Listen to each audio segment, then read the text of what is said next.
రోమిలికి రాసిన పత్రిక 10వ అధ్యాయం 10వ వచనం విధంగా సెలవిస్తుంది. నీతి కలిగినట్లు మనుషుడు హృదయంలో విశ్వసించును, రక్షణ కలుగునట్లు నోటితో ఒప్పుకొనును. దేవుడు నీ ఆస్తులు, నీ అంతస్తులు, నీ బంగారం ఏమీ అడగట్లేదు. నీ హృదయాన్ని అడుగుతున్నాడు. నీ హృదయంతో ఆయన్ని విశ్వసించాలి. నీ పాపాలన్నీ నీ నోటితో ఒప్పుకోవాలి. నీకు రక్షణ కలుగుతుంది. లేదంటే చాలా ప్రమాదం. ఇన్ని రోజులు సంవత్సరాలు గడిచిపోతున్నాయి. క్రిస్మస్లు వచ్చేస్తున్నాయి, ఎన్నో కొత్త సంవత్సరాలు వస్తున్నాయి. కానీ మన బ్రతుకులు మాత్రం మారట్లేదు. మరి వాక్యం ఈ విధంగా సెలవిస్తుంది. మార్కు సువార్త 1వ అధ్యాయము 15వ వచనం, కాలము సంపూర్ణమై ఉన్నది, దేవుని రాజ్యము సమీపించి ఉన్నది, మారు మనసు పొంది బాప్తిసం తీసుకొని ఉండండి అని వాక్యం సెలవిస్తుంది. మరి మీరంతా ఎంతమంది బాప్తిసాలు తీసుకున్నారండి? మీరంతా క్రైస్తవులేగా? నేను బాప్తిసం తీసుకున్నానన్న వాళ్ళు ఒకసారి చేతులు ఎత్తాను, ఏమనుకోకుండా. Praise God. సగం మంది ఎత్తారు. మరి మిగతా సగం మందికి ఏమైంది? యేసు ప్రభు దేవుడని మీకు తెలుసు. బాప్తిసం తీసుకోవడం వల్ల ఏమీ కాదు, ఓన్లీ మీరు మాత్రమే మారు మనసు పొందుతున్నారన్న సంగతి కూడా మీకు తెలుసు.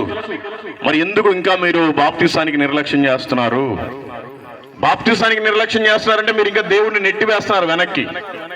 మీది బ్రదర్ అన్న అసెంబ్లీ చర్చ్ అయి ఉండొచ్చు, చర్చి పక్కన నీది ఇల్లు అయి ఉండొచ్చు, సంవత్సరం వచ్చేసరికల్లా మంచి స్టార్కు నువ్వే ఎక్కువ డబ్బులు ఇచ్చుండొచ్చు.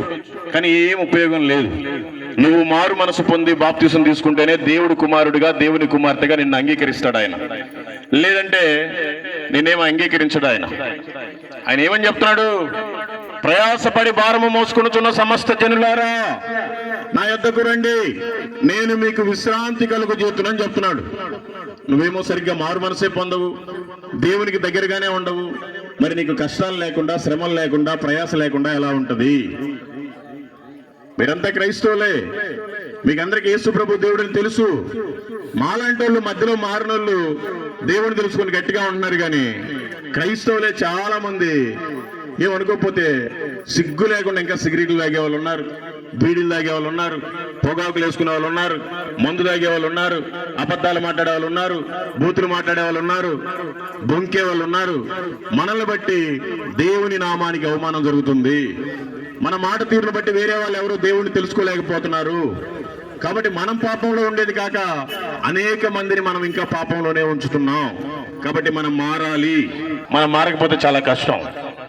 మనకు దేవుడు వాక్యాన్ని ఇచ్చాడు. అందరికీ బైబిల్స్ ఉన్నాయి. బైబిల్ నాకుందన్న వాళ్ళు ఒకసారి చేతులు ఎత్తండి, ఏమనుకోకుండా. ఆల్మోస్ట్ మరి అందరి దగ్గర ఉంది. మరి ఆ బైబిల్ని ఇప్పటివరకు పూర్తిగా చదివారా? సరే, మీకంటే కొంతమంది చదువు రాదు. మరి కనీసం పిల్లలతో చదివించుకున్నారా? చదివించుకోవాలా? మరి మీకు దేవుని ప్రేమ ఎలా తెలుస్తుంది? దేవుని ప్రణాళిక ఎలా తెలుస్తుంది?